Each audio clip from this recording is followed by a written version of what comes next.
Chapter 13, Access Med, Sam. The summer before our senior year, Ramik and I got great news. We were the first Seton Hall students accepted into a new program designed to help minority students do better in medical school. The program, Access Med, had begun a year earlier as a joint venture between the Robert Wood Johnson Medical School and Rutgers University. It was expanding to Seton Hall as we finished our junior year. As new participants, Ramik and I would be allowed to take half of our first year medical school courses while finishing our last year of college. That would leave us with a much lighter load, just half of the required courses when we enter our first official year of medical school. The first year is so hard that large percentages of students drop out. Access Med was designed to make it easier for minority students who are grossly underrepresented in medical schools to survive that first year. Ramik and I transferred to Rutgers for our senior year to be closer to the medical school. We spent the mornings at Robert Wood Johnson and the afternoons at Rutgers, taking the courses we needed to finish our senior year. The best part of taking the medical school courses early was that if we passed, we would be accepted into Robert Wood Johnson without having to take the MCATs, the standardized test that medical schools use to decide who gets in. I was not looking forward to taking the MCAT.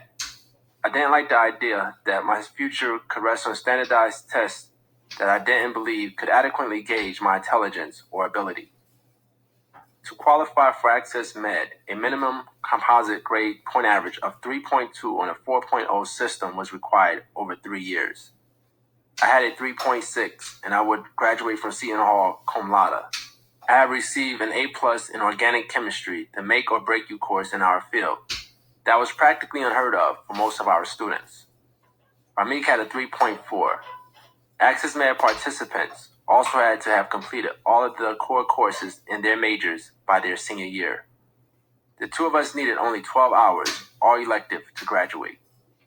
Dr. Linda Shee, who had taught us biology, became our administrative link to Seton Hall, Rutgers, and Robert Wood Johnson. We had barely known her before then, but like Carla Dixon, she would adopt us and go far beyond her official duties to make sure we had everything we needed to succeed.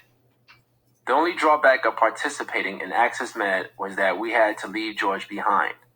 With a grade point average of 3.0, George had signed a letter of intent to enter dental school at the University of Medicine and Dentistry in Newark after graduation. I realized that Access Med was a great opportunity for Ramik and me, but I couldn't help feeling that we were abandoning George. So much of our success had been tied to our being together and supporting each other. But for the next few years, George would be on his own. And for the first time since the 7th grade, he and I would be separated for school. Carla Dixon assured us that he would be fine. "You have got to trust me," she said. "I've got George." She began to call him every day. Ramik and I packed up and headed to Rutgers in the fall of 1994. After moving several times, we landed in a small room on the second floor of a high-rise dormitory called the South Towers on Livingston campus. The medical school operated on a different schedule, often remaining open when Rutgers was closed for long breaks. Each time Rutgers closed, we had to pack all our belongings and move to another dorm. Ramik and I were surprised to discover that Rutgers' Livingston campus, one of the 5 campuses operated by the university, is predominantly black. When the two of us walked into the yard the first time, students were chilling in the lobby, listening to rap music and playing cards.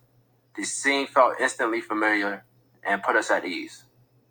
Ramik and I were always together, and when we went to the dining hall to eat, we could feel eyes on us. Other students were trying to figure us out. A guy everybody knew as Bam was one of the first students to approach us. We were headed down the steps of the dining hall one Friday night when he stopped us. "What's up? Where y'all from?" Always together. And when we went to the dining hall to eat, we could feel eyes on us. Other students were trying to figure us out. A guy everybody knew as Bam was one of the first students to approach us. We were headed down the steps of the dining hall one Friday night when he stopped us. "What's up? Where y'all from?" he said. "Newark." "Word, I'm from Irvington." Irvington is on the border of Newark, so we instantly connected. Bam told us about a party that night, and the 3 of us hooked up and went together. Rutgers was a big party school, much larger and looser than Seton Hall. It reminded Ramik and me of New York, a stew of all kinds of people. The two of us and the guys who started hanging with us became one of the most popular cliques at school. Because we partied so much and were down to earth, other students couldn't believe it when we told them we were in medical school. I guess we didn't fit the traditional image of medical students. We established some lasting friendships on Livingston campus.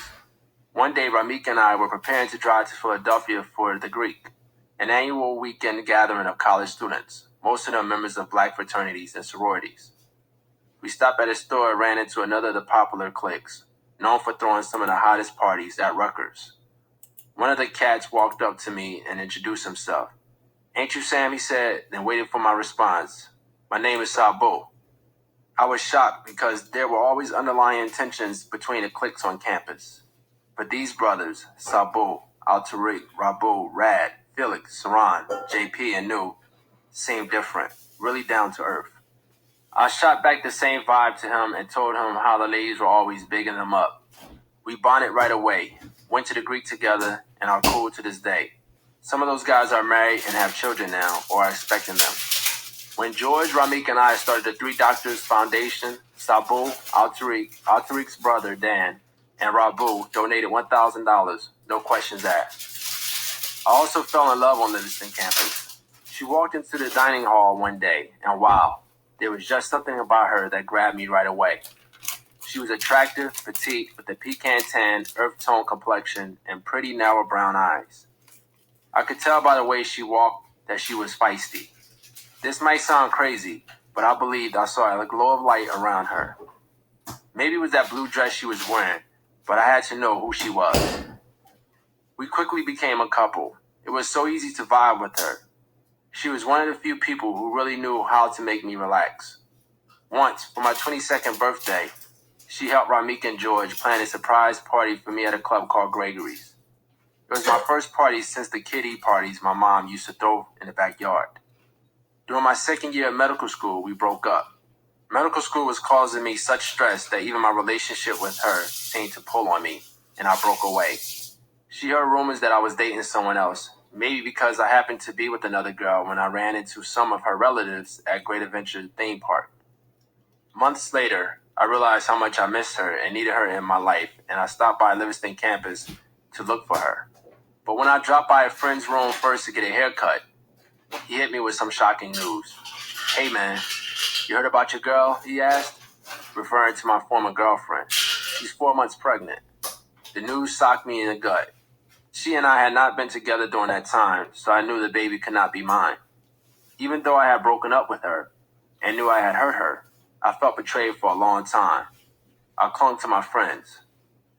Ramik and I often went to shoot hoops in the Livingston gym. One day this cat from DC walked up to us and introduced himself.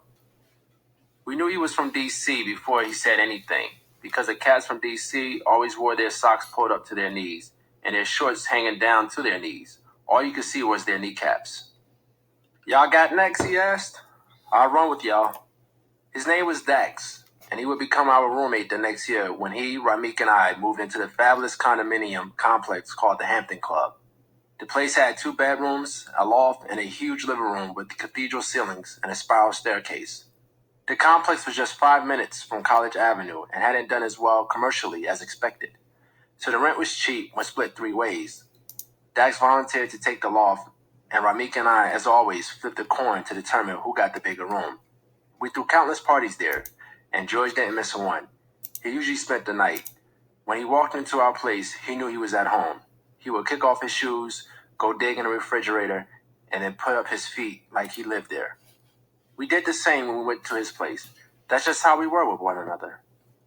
George wasn't with us one time, though, when Ramik and I went to a club and ended up getting into a brawl together. I started dancing with the girl, not realizing she was already dancing with another guy. "Yo, I'm dancing with her," he said, offended. I ignored him. She started giving me more flavor than she gave him, and he walked away looking defeated. One of my friends came up to me later and warned me that the guy had threatened to get me back for disrespecting him. I didn't think much about it, but when I got outside the club, about 8 guys rushed me. I was in the middle of them throwing punches. All of a sudden, I saw Ramik run into the circle and started throwing punches with me. He had my back. Neither of us was seriously hurt, but Ramik got hit in the face and complained for days later that his jaw hurt. Years later, when he got a dental x-ray, he learned his jaw had been broken. I realized afterward that both of us could have gotten killed, and we tried to avoid such situations. But I always appreciated Ramik's loyalty. Robert Wood Johnson was just a 5-minute bus ride away from the Livingston campus. We took a class in biochemistry the first semester and classes in cell biology and histology the next. We rode the bus back to Rutgers in the afternoons for our electives. Traveling back and forth between the two schools wasn't so bad once we caught the rhythm. But medical school became a struggle for me right away. I still liked to party too much and hadn't matured enough to realize that I couldn't hang out the same way anymore. Also, I still wasn't even sure I wanted to be a doctor. Those doubts had intensified in my sophomore year at Seton Hall when I witnessed a surgery for the first time. Dr. Nathan Doctry, an African-American doctor and volunteer mentor for the Pre-Medical Pre-Dental Plus program, had invited me to accompany him during a knee surgery he was performing at East Orange Hospital. On the day of the surgery, I scrubbed up, followed him into the operating room, and watched as the anesthesiologist put the patient to sleep. Dr. Doctry then spliced holes in the patient's knee, inserted a scope, and began probing to find the problem. My goodness, that has got to hurt, I thought to myself. Suddenly, I felt queasy, warm, and weak in the knees. I dashed over to the scrub sink. One of the nurses saw what was happening and yelled through the paper mask covering her mouth, "You can't do that there." It was too late. I hovered over the sink several minutes as my insides heaved involuntarily. Then I hung my head and slipped out of the operating room. I quickly composed myself and returned, but I wondered, how could I become a doctor if I couldn't even stand the sight of blood? I just kept hoping my doubts would disappear once I entered medical school full-time, but at Robert Wood Johnson, I felt out of place. At first, I clung to Ramik and another Access Med student named Camille, who had also been an undergraduate at Rutgers. A math and science whiz kid, Camille had skipped a couple of grades and entered college and medical school 2 years early. She and Ramik became friends first because, like him, she had grown up in Plainfield. It seemed there was no one else on the medical school campus I could identify with. When my colleagues talked about lifelong dreams of becoming a doctor, I felt guilty. I was in medical school, and though I knew I wanted to help people someday, I still wasn't sure I wanted to be a doctor. Many of my colleagues had parents or relatives who were doctors. In class, they were the ones who already knew how to use the medical instruments before our professors introduced them. They were the ones who nodded in agreement and raised their hands first during class lectures. And they were the ones who always knew the perfect companion book to buy or source to call for help when studying for a test. For me, everything was new, unfamiliar, and intimidating. Without the different summer programs I attended before our freshman and senior years of college, I would have been completely lost. I took notes furiously in class and occasionally scanned the room in futile search for another face that showed even a hint of confusion, frustration, or fear. I had never felt so alone. A simple encounter during my 3rd year of medical school pointed out clearly to me why more Black children don't choose medicine as a career. They're just not exposed to it in an intimate way. You cannot aim for what you cannot see. During a clinical rotation at the hospital where I worked, I stepped onto an elevator with a schoolmate who began talking about his weekend visit with his 6-year-old niece. He said he had spent some time teaching her how to listen to the heart through a stethoscope and how to test the reflexes in the knees and arms with a reflex hammer. Can you imagine how comfortable she's going to feel with those same instruments if she ever decides to become a doctor? I was a 23-year-old medical school student the first time I held a stethoscope or even saw a reflex hammer. My only exposure to medicine as a child had been an occasional visit to a doctor's office or an emergency trip to the hospital. Ramik didn't seem to struggle as much as I did. He loved science and math and seemed at peace with his decision. He, Camille, and I initially spent countless hours studying together. But Ramik and I studied differently. I was meticulous about going over facts and formulas over and over again until I was sure I understood every detail. That often slowed me down, but it didn't matter if I had to stay up practically all night to study for a big test. Ramik focused on understanding the concept, not the details, and usually was ready to move on to the next subject before I was. When he got tired, he was ready to call it quits. That would cause some tension between us later in medical school, and I would decide at times to study on my own. We tried to balance the all-night study sessions in the library and dorm with some fun, though. This was, after all, our senior year of college, and the senior year is supposed to be fun. Between study sessions, Ramik and I played basketball in the recreation center, picked up George on the weekends, and went to parties. We often had to leave parties early when we had to study for a big test, but it seemed to relieve our frustration and stress if we partied for a few hours and left at a preset time. It was easier to walk away from the fun when I looked to my right and there was George, and I looked to my left and there was Ramik. Because our medical school classes required so much work, we were unable to hold part-time jobs, which meant we had no extra money coming in for books, food, and other necessities. Our student grants and loans only went so far. Most of that money paid for our tuition and room and board. One summer, Ramik worked 2 jobs. We were both hired as counselors for a high school science program based at United Hospital in Newark, but Ramik also worked full-time at the Plainfield Post Office. He would work from 8 a.m. to 4 p.m. at the hospital, return to our room at City Hall, where we stayed during the summer, sleep for a few hours, then go to work at the post office from 11 p.m. to 7 a.m. He drove for 45 minutes, straight from the post office to the hospital, and started all again every day. Our most fun job was as toll collectors on the New Jersey Turnpike during weekends, summers, and other long breaks from school. Sometimes during our junior year, Ramik and I stayed out all night partying, then went home and put on our uniforms, navy blue pants, gray shirts, and matching navy blue jackets in the winter, and made it to work for our 6:30 a.m. to 2:30 p.m. shift. We initially worked different exits, but George transferred to Jersey City exit 15E, where Ramik worked. I worked at 16W, the exit to Giants Stadium. Ramik and George requested booths next to each other and talked across lanes the entire shift. They brought portable radios and CD players to work and swapped discs back and forth. All 3 of us brought our books and studied during downtime. The 2 of them rode to work together and stopped every morning at the Dunkin' Donuts for a box of munchkins and coffee. George, who hadn't been a coffee drinker before, even started drinking coffee during those commutes. Before the morning traffic picked up on the turnpike, the 2 of them used their leftover munchkins for target practice, darting in and out of the toll booth to lob the pastries at each other.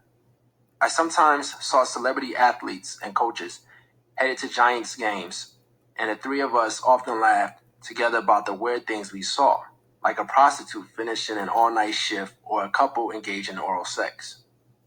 We rarely, if ever, missed a day on the turnpike.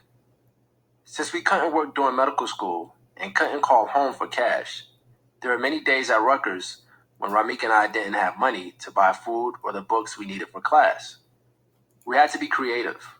One of the things we tried was a scribe service. The business had been handed down to us from a previous medical student. We hired friends for $25 per hour to tape every class and transcribe the notes. We sold the notes to our peers, $125 for all the notes in each of their classes for the entire semester, a real deal. The first semester, Ramik and I made as much as $3,000 each, but our classmates rebelled the next semester and refused to pay for the notes. We never understood their rebellion because the scribe service had been a tradition passed from one graduating class to another. A couple of them tried to start their own service. Still, we never seemed to have enough to cover our expenses. One class alone required 4 books. Those were the times when Dr. She stepped in to help. Sometimes we called her when we were in a bind, and she dropped what she was doing to rescue us. She brought us food, books, supplies, whatever we needed. She allowed me to store some of my belongings in her attic during our many moves from dorm to dorm. She invited us to dinner at her home, and she often visited us at Rutgers to make sure we were doing okay. Once, she drove to visit us during a torrential rainstorm, and before leaving slid $100 into each of our palms just because. She knew we were struggling financially, and she constantly assured us that everything would be okay. I tried to believe her, but at home in Newark, things kept getting worse. During one of my visits home, I had noticed something different about my sister Felice. She didn't look sick, but the texture of her hair had changed, becoming finer and softer. In the hood, that was one of the first visible signs that someone was infected with HIV or AIDS. Felice and I were always real with each other, so I said something like, "Girl, you got that good hair." She knew exactly what I meant. "Boy ain't got no HIV," she said. But later she told me the truth. She was indeed infected with the virus that caused AIDS. I felt helpless. Here I was, studying to become a doctor, and I could offer nothing to help my own sister. My mind was always cluttered with worries beyond school, but I kept trying to stay focused. Watching Dr. Shi go through such trouble to help us inspired me. I didn't want to let her down. I would remember, as Carla Dixon had often told us, that the future of Access Med was linked to our success. Our senior year came to an end, and we received our final grades on a scale of honors, high pass, pass, low pass, and fail. I had received high passes and passes in all of my classes, and Ramik got high pass in each one. We have succeeded. Both of us were accepted to Robert Wood Johnson without taking the MCAT, and I clung to the faith that eventually I would find my place in medicine. Theme: Becoming Doctors. Sam. My stomach twisted into a pretzel as I waited to meet with the medical school dean to learn the results of my first state board exam. All medical students take the exam at the end of our second year, and the results determine whether we can move on to the next phase, working 8-week rotations in different areas of medicine and hospitals affiliated with the university. The results hadn't arrived by the beginning of the next semester, so Ramik and I had moved to Camden and started our clinical rotations at Cooper Hospital, adjacent to the South Jersey branch of Robert Wood Johnson. Dr. Maynard, dean of the branch, had received the results first and made appointments with each of us to break the news. He didn't waste any time. We didn't make it, he said sympathetically. His words knocked the wind out of me. But it's not a problem, he continued, quickly trying to make it better. We're going to get you past this. I guarantee you'll be fine. I had missed the mark by just a couple of points, but that didn't matter. For a few seconds, I couldn't breathe. I couldn't speak. I couldn't see how I would ever get past this.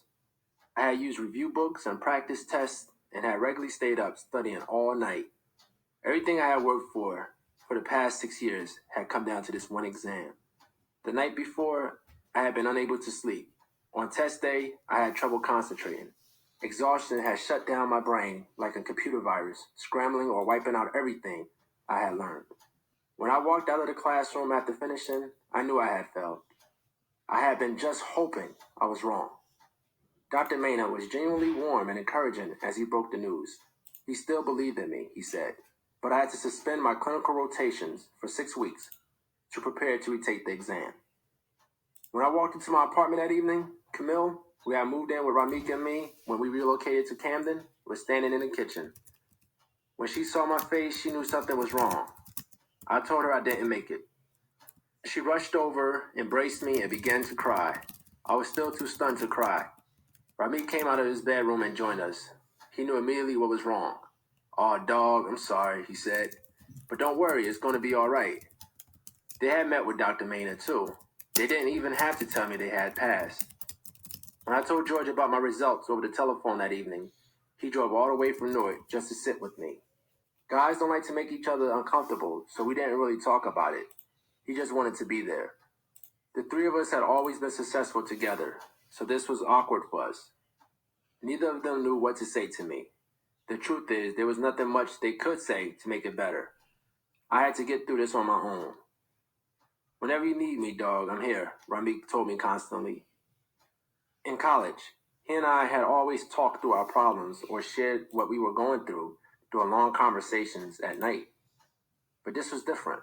I needed all my energy just to survive each day. I felt like a complete failure, like a boxer who had gotten knocked out in the first round of an important fight by an intimidating opponent he had to face again in just a few weeks. Medical school had not been a nurturing, supportive environment, and from the beginning, I had felt that I didn't belong. Failing the board exam only heightened my sense of isolation. I had no confidence in myself. There was no joy in waking up each morning. As close as Ramik, George, and I were, I wasn't sure even they could relate. George called regularly and occasionally drove to Camden to check on me, and Ramik and I still played basketball together. But there were long periods of silence when we got together. For whatever reasons, my two best friends weren't able to reach me. Camille was the one who broke through. She had struggled in her first 2 years of medical school and knew exactly what I was feeling. I had been her backbone during that difficult time, and she became mine. We often hung out just to talk. She became my sister. We were able to connect on an emotional level that feels too awkward between guys. "You might not understand it now," she said, But God allowed this to happen for a reason. Alone in my room, I listened to Tupac. He rapped about the pull between his old life as a thug and a new one as a rich rapper. I related to his isolation. But as defeated as I felt, I never stopped pushing myself. Every morning, I got up early, as though I was still going to the hospital. Instead, I went to the library. I studied review books in every subject, including surgery, anatomy, microbiology, cell biology, histology, and physiology.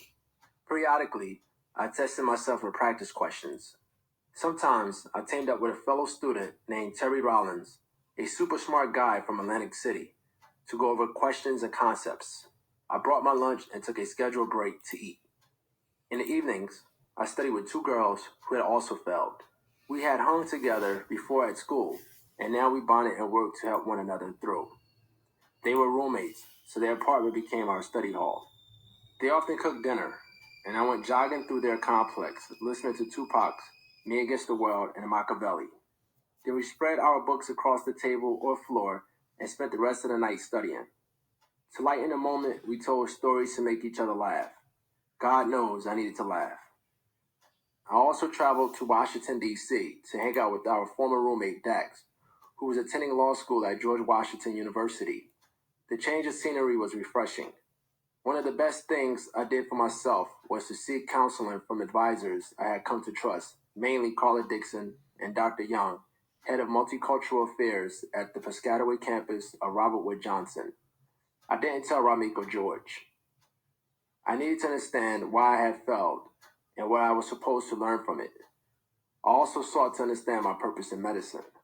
I had reached that point in life where I asked, what is my purpose? What role do I play? Where do I belong? My counselors suggested that I find a way to release some of the stress. I began meditating each morning the way Reggie had taught me during Kung Fu lessons a decade earlier, and I worked out during my lunch break.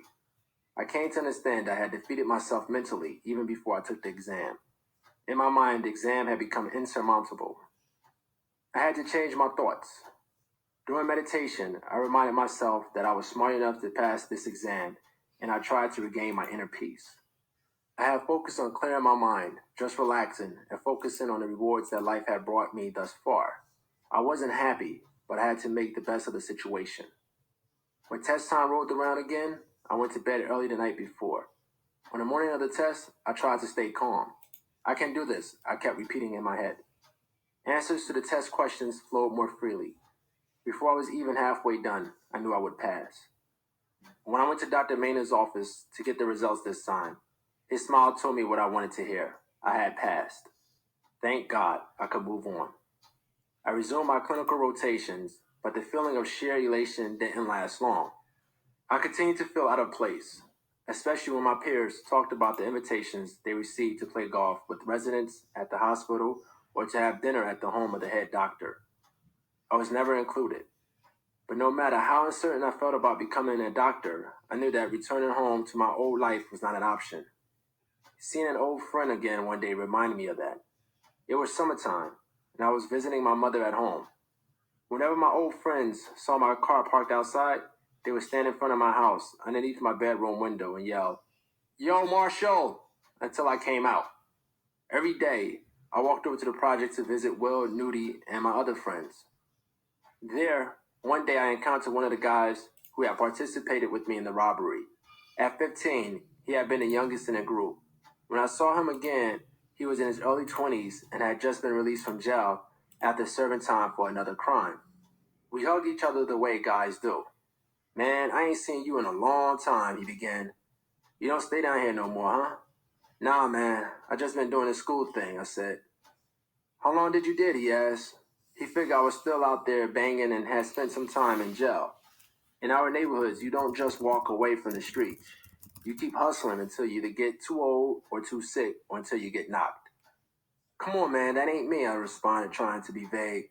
Staying vague kept them guessing and protected you. "Well, hey, don't get caught up out here. Let's get together and catch up." "Cool," I said. He wished me well and we parted ways. We never got together, and I knew we never would. I was a different person now. I spent my third year working 8-week rotations in pediatrics, surgery, psychiatry, internal medicine, family practice, and obstetrics gynecology at Cooper Hospital. As students, we mostly shadowed residents, and the head doctor lectured us once a week. I made high passes in most of my courses in my third year and passed the second state board exam the following summer with no problems. My academic performance was just as good in my fourth year. During the fourth year, each medical student got to choose an area of specialty and work a rotation either at Cooper Hospital, which is next to the Camden branch of the medical school, or out of town. I decided to give it a go at another hospital. The 6 disciplines I had studied in my third year had not intrigued me, but I wanted to try emergency medicine. I chose Hahnemann Medical College of Philadelphia. I had heard that it had a good training program in the field, and I figured I could gather the practical experience to determine whether I wanted to pursue emergency medicine. I drove 40 minutes each way daily for 2 weeks that summer to a small community hospital affiliated with the university.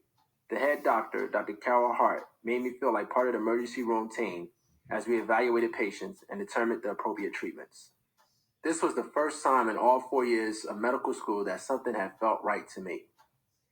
Ramik and I decided to go to Atlanta to explore the program at Emory University. One of our friends, Jerry Fillmore, had done a rotation the year before and was now a first-year resident in emergency medicine. The 2 of us were stationed for 4 weeks at Grady Hospital, a large medical center that serves mostly city dwellers. We stayed in an apartment building owned by the hospital. I worked in the emergency room, and Ramik worked in gastrointestinal medicine. The size of the hospital alone was intimidating, but I caught on to the fast-paced rhythm pretty quickly. I liked the variety of problems we treated, from simple muscle strains to heart attacks, from minor lacerations to gunshot wounds. The work required an ability to think quickly in developing strategies for medical treatments and interventions, and I excelled at that. I've always been good working with my hands. This was what I was waiting for. When the time came to apply for a residency, I decided to pursue emergency medicine. But I started the process late because I was still trying to decide whether that was truly what I wanted to do.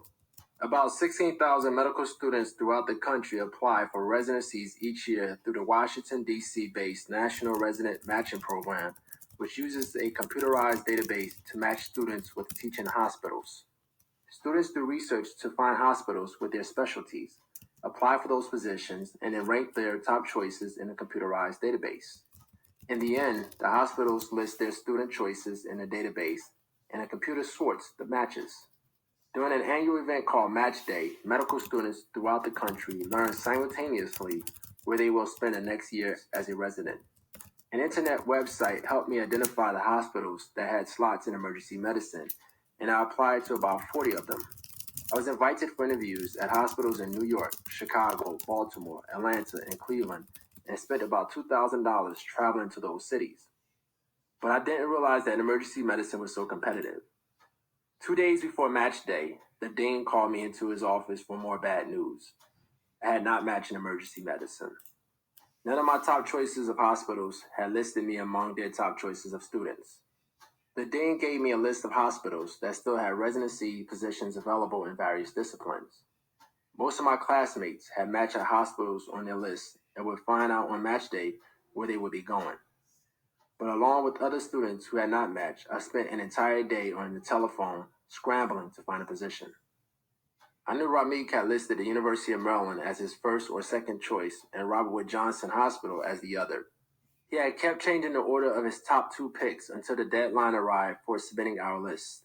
The University of Maryland still had a residency slot available, but the position was in internal medicine. I called, and the resident coordinator asked me to submit my application via the computer. The program there was reputable, but I had no interest in internal medicine. Time was running out, though. If I didn't find a slot, I would have to wait another year to reapply. The day before match day, I was offered a slot at University of Maryland. Just before noon on March 18, 1999, I met with my peers in a lecture hall at the hospital for match day ceremony. Dozens of bottles of champagne were lined up across the stage. Each student was handed a sealed envelope bearing the code that the computer had used to match us.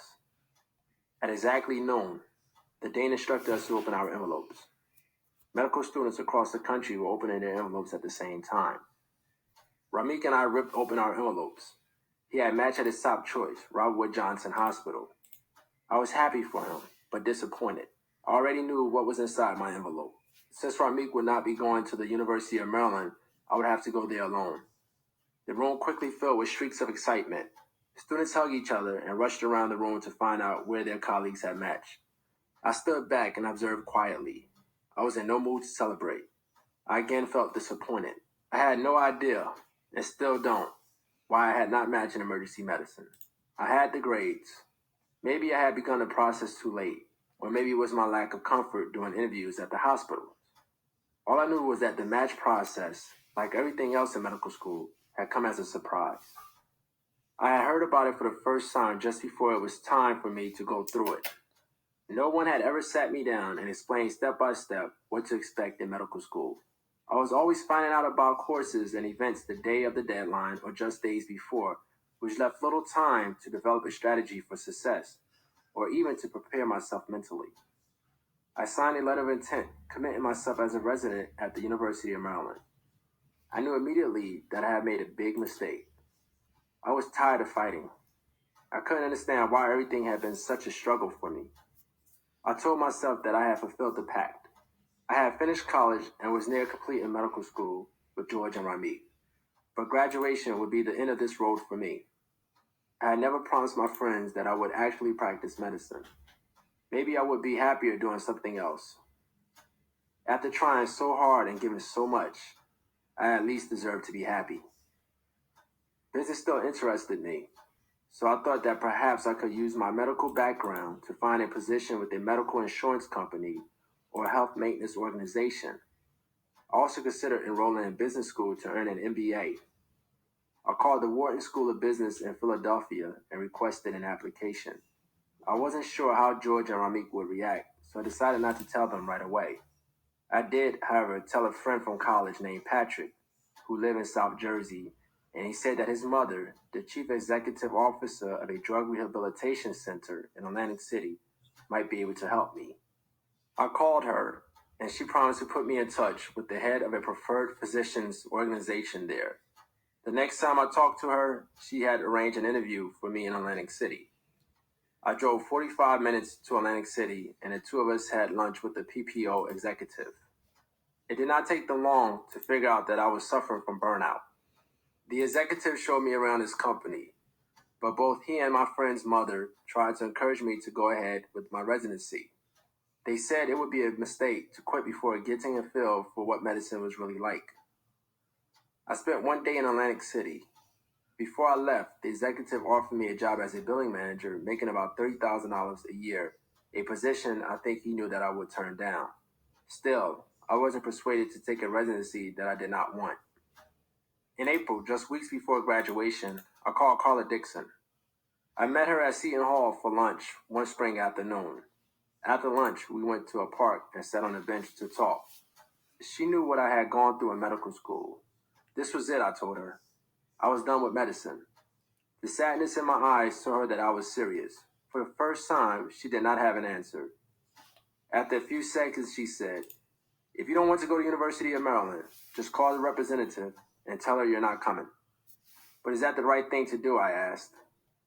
I was afraid to back out of the University of Maryland position because I had signed the letter of intent.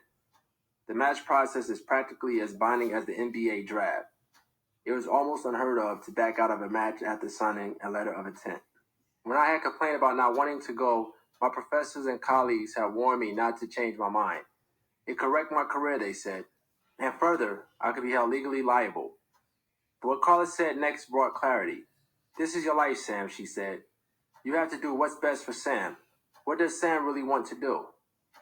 I knew then I was not going to take the slot in Maryland. But there was still a part of me that did not want to give up on emergency medicine, a part of me that didn't want to be defeated. The next week, I decided to search the internet to find out how many emergency medicine programs there were in New Jersey. I was shocked by what I found. Beth Israel Hospital in Newark had a program in emergency medicine. The hospital hadn't been listed among the programs I found when I did my initial computer search before the match process. The computer was now showing that all of the hospital's resident positions had been filled. I decided to take a long shot and call the hospital anyway. I took a deep breath, picked up the telephone, and called Jackie Johnson, the resident coordinator there. I hit the lottery. She said the hospital had expanded its residency slots that year and had not filled all of them. She asked me to send my application. A few days later, I was invited to the hospital for an interview.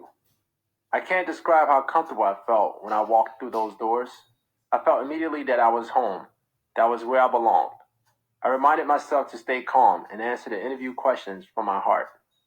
I felt surprisingly at ease and connected to the doctors interviewing me. When the interview was finished, I knew things had gone well. I was invited for a second interview. Then the resident director called and offered me the slot. I wanted to accept right away, but first I had to notify the University of Maryland that I would not be coming. I still anguished over making that telephone call and had kept putting it off. Finally, I called. I explained that my heart was set on working in emergency medicine and I would not be happy there. I shared how difficult the decision to back out of the agreement had been for me. When I finished talking, I expected the worst, maybe even the threat of a lawsuit. Instead, the woman on the other end was understanding. She said the university did not want me there if I would not be happy, and she wished me well. The fear and frustration I had felt for weeks slid off my shoulders. Something mystical, I believe the power of God, was at work here. I was about to return as a doctor to the same hospital where I was born. I was going back home.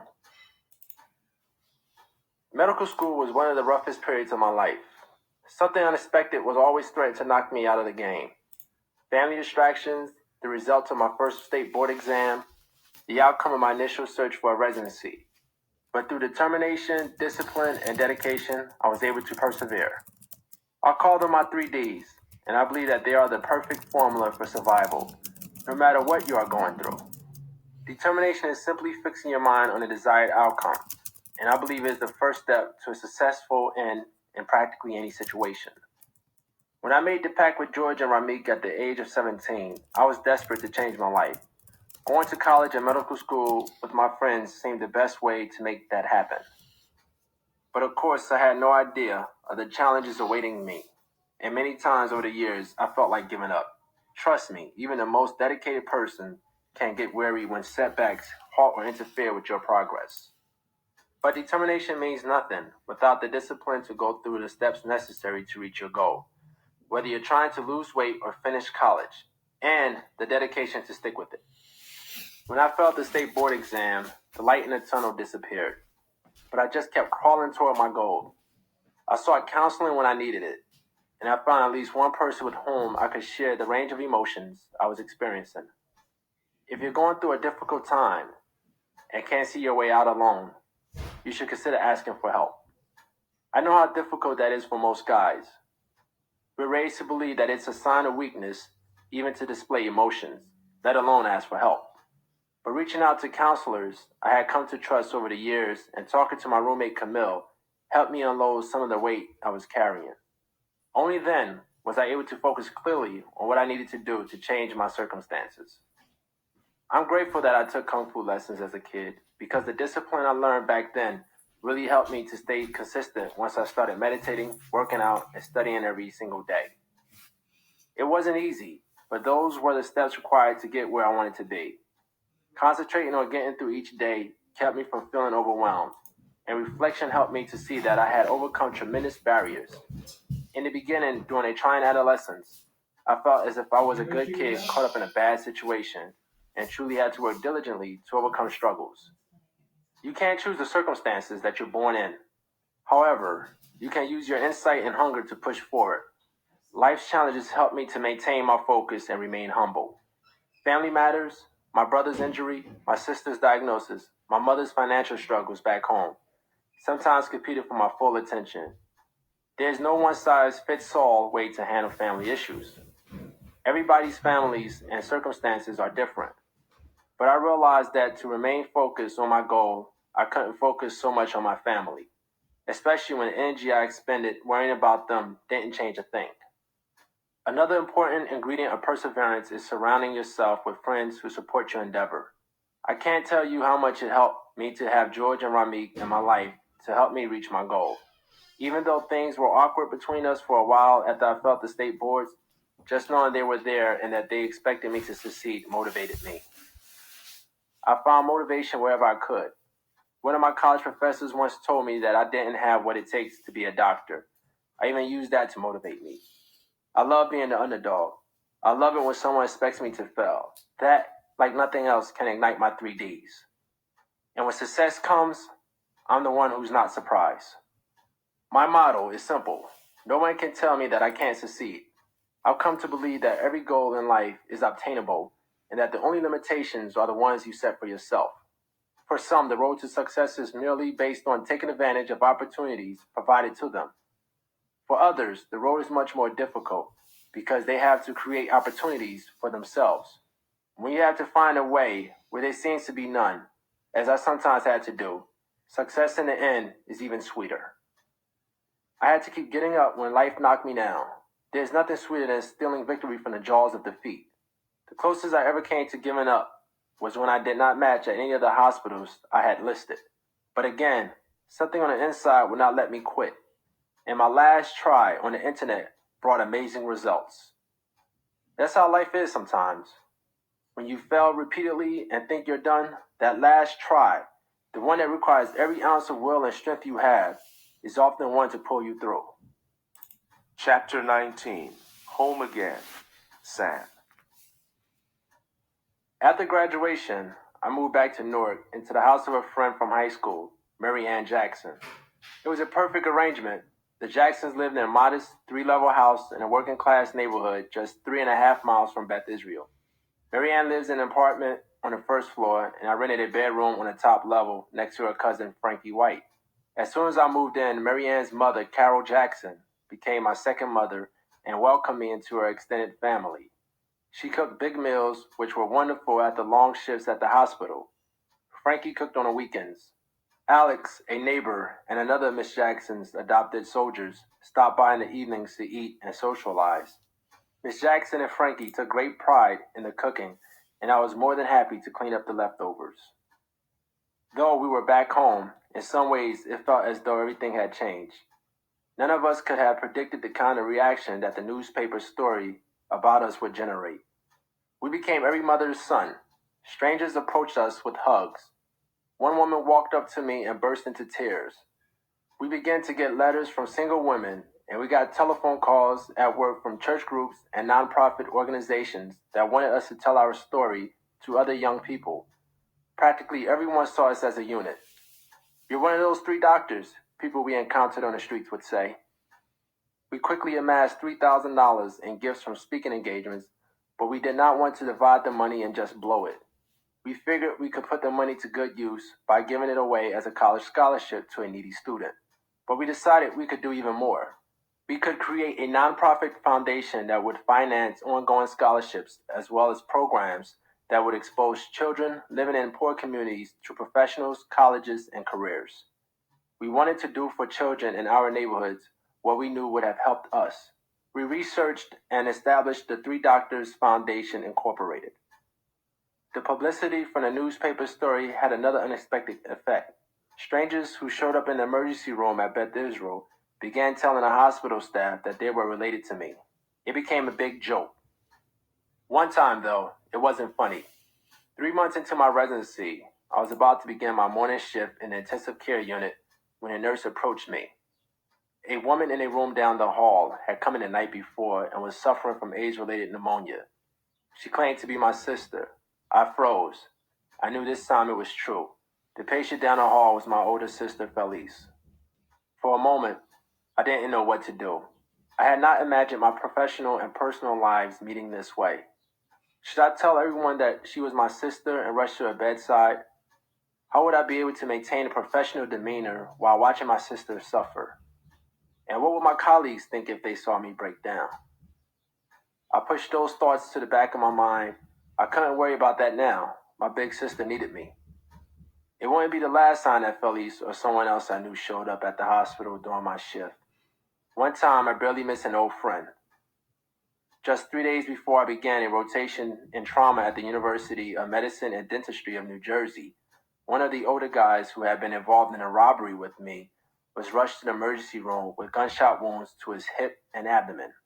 Another guy had been quicker to pull the trigger during an argument in the projects. The medical staff operated to remove the bullets, but he died the next day.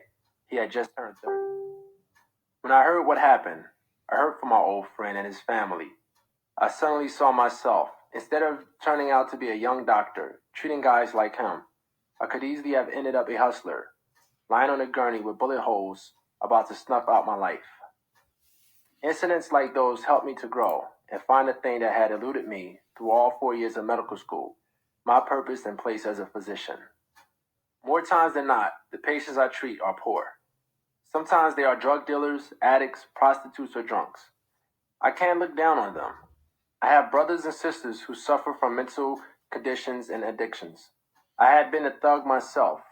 I realized that the only thing that separates my patients from me is opportunity and the support of family and friends.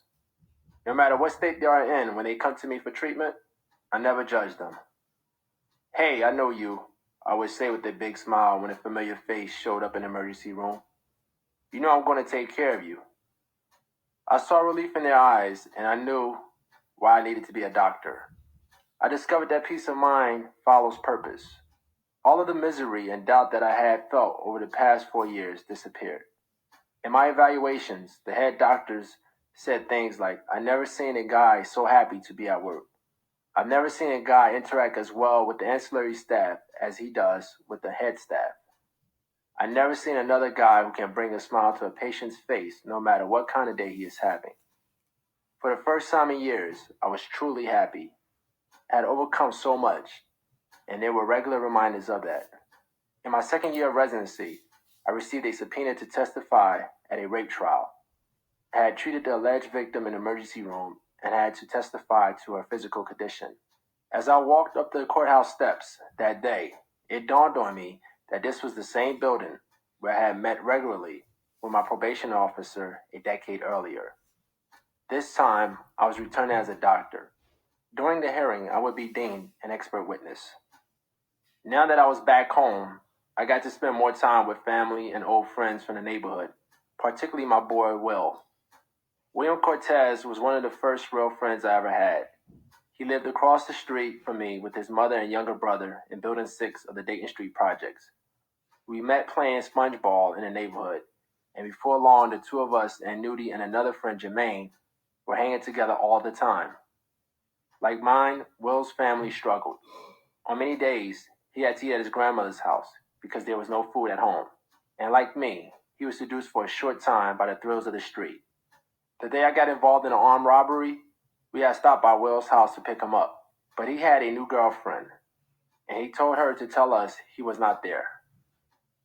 When I left for college, Will had dropped out of high school and was working in a housekeeping department at a nearby hospital. His girlfriend was pregnant. He was so happy for me when I told him I was going to college. "At least somebody gonna do it," he told me. That's what I liked about Will. He was a positive brother who always encouraged me, even during the rough times in medical school when I called him and talked about dropping out. "Nah, man, there ain't nothing back here for you," he would tell me. "I'm proud of you. You got brothers like me looking up to you." We were cooling out in my room one day before I left for college when he asked me to be his daughter's godfather. My mouth dropped open. I had this expression on my face, like, me? He was my boy, and the gesture meant so much. I was in medical school in January 1995 when Will called and told me he had been shot. He had stopped at a stop sign in his gray and white Oldsmobile Achiever when a car full of guys pulled up next to him and started staring him down. Suddenly, one of the passengers jumped out and started shooting into Will's car. The guy fired at least 10 rounds with a .45, striking Will in the chin near his neck and his front seat passenger in the face and arm. Broken glass from the shattered car window grazed the backseat passenger on the ear. Two of Will's friends, following behind him in another car, were also shot. Unbeknownst to Will, the guy in his back seat, an acquaintance he was giving a ride home, had gotten into a beef with the shooter at a bar earlier. He survived the injuries, but for a long time the shooting made Will leery of meeting new people. But when I introduced Will to George Ramik, the three of them instantly hit it off. Will wasn't the least bit threatened by or jealous of my relationship with the two of them. If anything, he co-signed the friendship pact and became a part of it, once even vacationing with the three of us. George, Ramik, and I kept up ties with some of the more positive brothers from our old neighborhoods, and the other two of us would embrace him as part of our group. Will was at our graduation. He was there many times when the three of us gave speeches in the community or received awards, and he began hanging out with us when the three of us returned to Newark as doctors. One of the most gratifying things to happen when I returned to Newark was my relationship with my oldest brother, Kenny. Kenny, who had been paralyzed on his right side, was living in a residential home for the disabled in a suburb called Cedar Grove. As a kid, I had always admired him, but he was often so mean to me that I wondered whether he loved me. Before his injury, our relationship had been strained, but I began to visit him regularly, and I could feel us getting closer.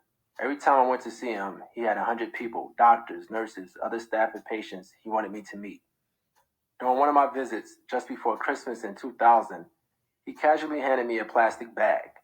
"This is your Christmas present," he said. I was surprised. I couldn't remember the last time Kenny had given me a Christmas present. I opened the bag. Inside was a big green leather photo album. A few days later, when I had a little downtime at home, I put out my new photo album to start filling it with pictures. On the cover was something I hadn't noticed: Dr. Sampson Marshall Davis, 1999, in gold press-on letters. He had obviously worked on it during his crafts workshop. I flipped the album open to the first page to start arranging my pictures. But there was another surprise. It read, "Marshall, I admire you, and I am proud of all your accomplishments. The following pages will prove it to you. Love, your brother, Kenny." He had saved and collected old photos, every graduation program and newspaper article that mentioned my name, even my old report cards and diploma from grade school. I'm not one to cry easily, but the tears came faster than I could swallow. It was the best gift I have ever received. Every successful career has defining moments. Those times when you know deep down that you're doing what you were meant to do and you're good at it. For me, those moments have been as simple as seeing the gratitude in a patient's eyes, or as grand as watching a patient you fought to save gradually come back to life. Sometimes, though, it is even in the agony of falling short after giving everything you've got. April 19th, 2001, about 9:15 p.m. I was stitching a patient's mouth when I suddenly heard chaos. Doors slamming and people shouting and rushing down the hall. I finished and stepped out of the door. "Someone's been shot," I heard in the commotion.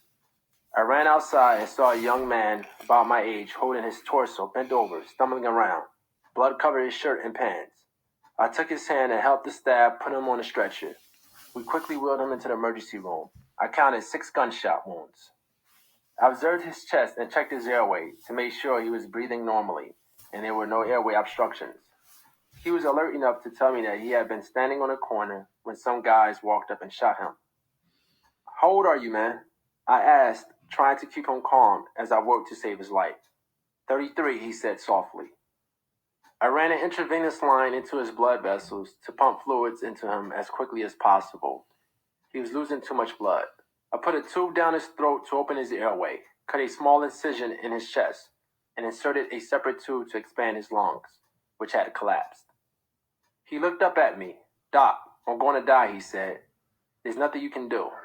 "Stay with me, man. I'm here," I said. "I'm with you." One thing I had learned in my short career was that when a patient tells you he is going to die, you better listen. My patient closed his eyes, and within minutes, the rhythmic thump of the monitor became a shrill, steady beat. A flat line appeared on the screen. His heart had stopped. We were losing him. "Stay with me, man. Stay with me," I shouted. I immediately began CPR. He didn't respond. Time was running out.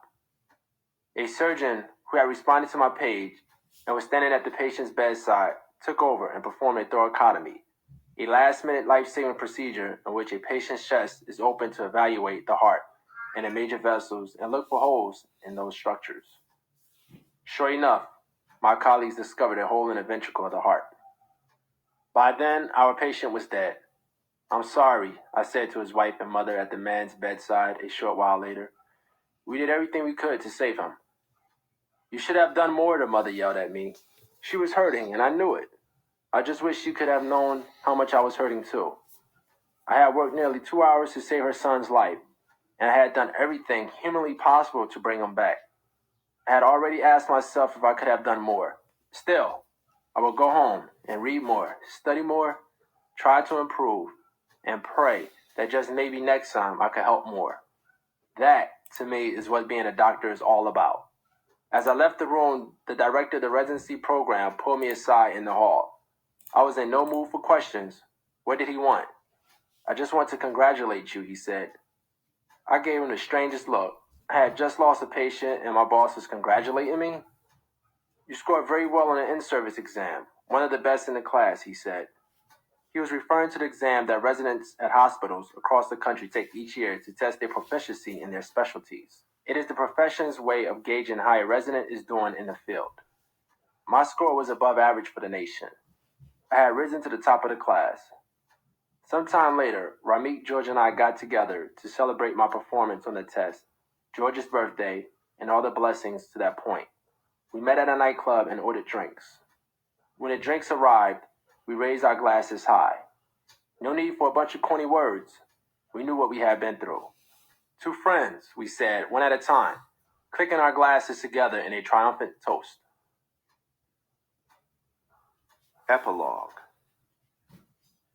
It really makes us feel good when we finish a speech at a school, church, or community center, and kids come up to us in their cliques and say they're going to form their own pact. When the three of us promised in high school to see each other through to become doctors, we had no idea how we'd get through. We honestly didn't even give it much thought. But we realized since then that each of us was successful individually in large part because of our pact. The pact gave us the motivation to keep pushing when it would have been easier to just give up. So we've come up with a few pieces of advice to help others unite with friends to reach short-term or long-term goals. We believe these steps can be useful to the group, no matter what the goal is. First, join trustworthy friends who have the same goal. George was the one who put our pact together. Though two of us, Ramik and Sam, initially had different ideas about what we wanted to do after high school, we came around to George's way of thinking before making our promise to one another. Next, find strength in your differences. Friends don't have to be alike to be part of a pact. The three of us all have distinct personalities that we bring to the mix, and that just makes our bond all the more interesting and strong. We draw from one another's strengths, but to be able to keep our promise to one another, we first had to want the same thing. The few times when our promise threatened to break apart was when one of us began to want something different from what the other two wanted. We also had to trust each other completely. We had to believe that we had one another's back, or crazy suspicions of each other's motives might have driven us apart. Next, believe in yourself and your friends. After we graduated from high school, Ramik's younger sister, Daima, ended up with the same biology teacher that he'd had, the one he didn't like. When Daima told the teacher that she was Ramik's sister, the teacher asked whether he had become a bum. No, Daima said proudly. He's a doctor. That teacher may not have believed that Ramik was ever going to do anything positive with his life. But all three of us knew he was smart and would find a way to make a positive difference in the world. All three of us had and still have that kind of faith in each other. It just doesn't make much sense to hook up with somebody you can't believe in. Next, compete in a healthy way. This is a biggie because healthy competition pushed each of us to be at the top of our game all the time. Each of us wanted to perform as well as the other two. But understand that healthy competition is just that, healthy, which means there's no room for jealousy. Jealousy would have brought too much negative energy to our group. It would have made us question the trust that is so integral to our friendship and to the very nature of a pact. If any of us ever felt even a bit envious of the others, it never surfaced in a way that was obvious to us. We celebrated one another's successes, and each one of us felt the same hurt when one of our boys failed at something. Next, communicate openly, honestly, and often. This kept us sane. We hung out together and talked every day about what we were going through. We compared notes and gave each other advice and suggestions. Ramik and Sam were roommates for all 8 years, and to be successful at it, they learned to talk out their differences better than many married couples. There were times, though, when we kept things from each other. Times when sharing our feelings was difficult. We blamed that on just being guys. In our case, the stereotype, guys don't share their feelings with each other, was definitely true. If we have any regrets, that's probably chief among them. Our inability to communicate when Sam felt like he was dying inside forced him to look outside the group for support. There was nothing wrong with that, except we risked isolating him and leaving him feeling resentful. Fortunately for us, things didn't turn out that way. And finally, lean on your friends and allow them to lean on you. This is just an extension of the friendship bond, but it becomes particularly important when you're working together to reach a goal, because the pact essentially ties your fates together. One of the main benefits of forming a pact with friends is that you have an automatic network of support. You shouldn't have to seek elsewhere to find it. The three of us didn't truly realize how much we had accomplished together until we started working on this book. Of course, we understood the enormity of our achievements. We can hardly believe them ourselves. But working together on this project, going over our years together, we feel great pride. And we also feel awe. Awe in the power of friendship, a power greater than any one of us could have individually. After writing this book, we see more clearly than ever that we needed each other to achieve our dreams. Even as we write, we are just weeks away from completing our residencies. Sam will be starting as an emergency room attending physician, a head doctor at Beth Israel in Newark. George will be an administrator and assistant professor at the University of Medicine and Dentistry of New Jersey in Newark, and he is working on his master's in public health. Ramik will be starting as an assistant professor and director of the outpatient clinic at St. Peter's University Hospital in New Brunswick, just a few miles away. Our pact has extended beyond anything we could have ever imagined in high school. Through our nonprofit organization, the Three Doctors Foundation, we hope to inspire and create opportunities for inner city communities by providing education, mentoring, and health awareness. The foundation is a vehicle through which we do our community work. We do public speaking engagements together. We go to schools, colleges, churches, and even corporations to share our story. We've come a long way from the streets of Newark in some ways, but not that far at all in others. Our hearts are still with the families and friends who didn't have the opportunities, the friendships, or maybe even the crazy dreams that were somehow given to us. Those who are still struggling every day just to survive. They are the reason we wrote this book. Dr. Samson Davis, Dr. George Jenkins, and Dr. Ramik Hunt.